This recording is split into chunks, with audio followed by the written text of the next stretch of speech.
welcome to another piece of scrap. Top tip. Nice little storage unit. So you've got your two holes there, which you need to mount on the wall. Easy. Most people would use a tape measure, all this faffing here, and then guesstimate where it goes there.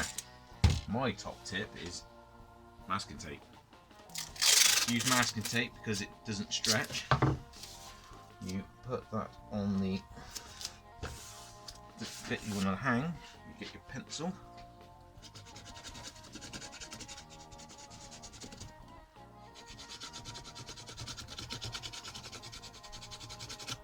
There you go. You take that off. Put that to one side. See, then if you put this on the. I need to do it better. You can just about see it where it's to.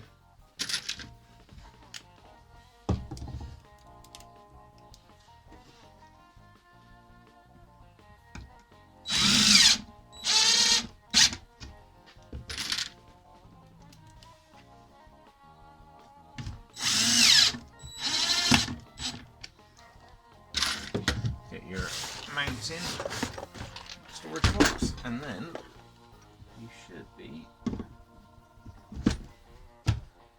lined up. Top tip for today: masking tape, pencil, and a bit of luck. Thank you for watching. Please subscribe if you love these videos.